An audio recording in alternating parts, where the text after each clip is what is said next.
Alright guys, welcome back to the channel. This is day number 4 on the Airstream project. I just finished welding up all these braces along the side in preparation to lift it tomorrow. I'll show you what I got here. So it's just some 1.5" square tube, an 1.5" angle iron, and some round pipe. I believe it's 1 inch diameter, just to support it. I got styrofoam, just pipe insulation to go on each of those, and it is canted out a little bit. Add a little bit of stabilization. That round pipe at the bottom encapsulates each bottle jack so that it cannot just slip off the top of the bottle jacks and fall.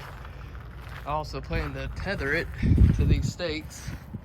It was rather windy today. I was thinking I was going to get to it today to lift it up, but it just took a little bit longer to weld up everything and get everything right and welded properly than I had hoped. But so tomorrow I think it'll be less windy, and between that and tethering it, I think we'll be safe to replace all the floor and then set it back down. That's my goal, to have all that done by the end of tomorrow. Show you the other side, basically the same thing.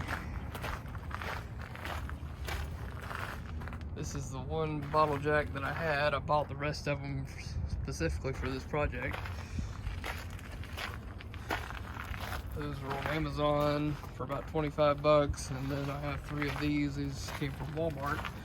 Plenty strong enough. I think those are 2 tons, those are 6 tons, and the one over there is a 12 ton. Just what I had on hand.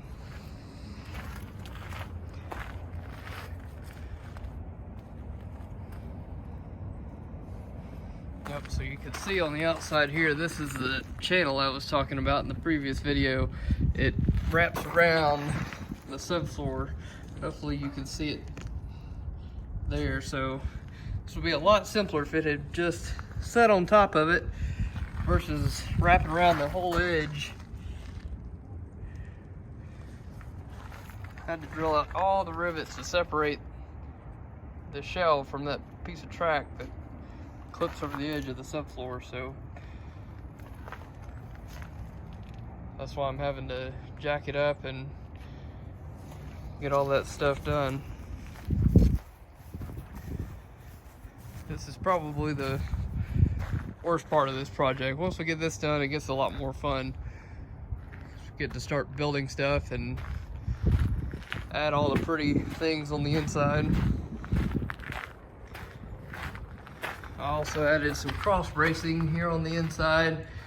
You can see, since I put some angle to the stands, I think this shell will be in compression the entire time. So I threw these in here just to stabilize that and keep it from collapsing inwards. Probably didn't need it, but I just had the wood, so I thought I'd throw them in here just to make it that much more secure and safe and stable, especially with the wind. So today's Thursday. Tomorrow's goal is to get this subfloor out and as much of it replaced as I can. I believe there's only 1, 2, 3, 4 sheets in the front and 5 and 6 in the rear that are in that track that I mentioned, and then these 2 in the center where the wheel tubs are I could replace no problem. Because that just hits the tubs. It doesn't hit the track on the outside.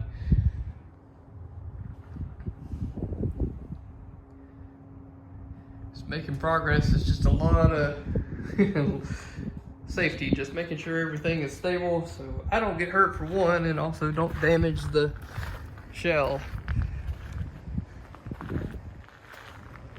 That would be catastrophic. It's very hard to find these things, and when you do, usually people know what they have. This is a very good design.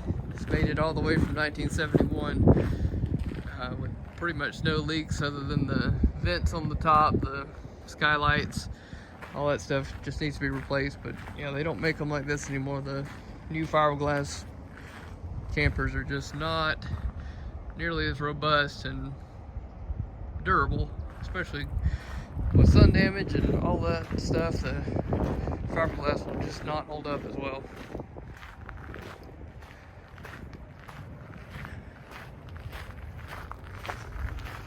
Just one more look.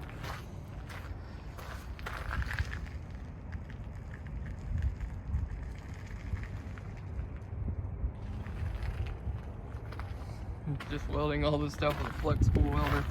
Even with this wind, it's blowing my gas off a little bit, but not too bad.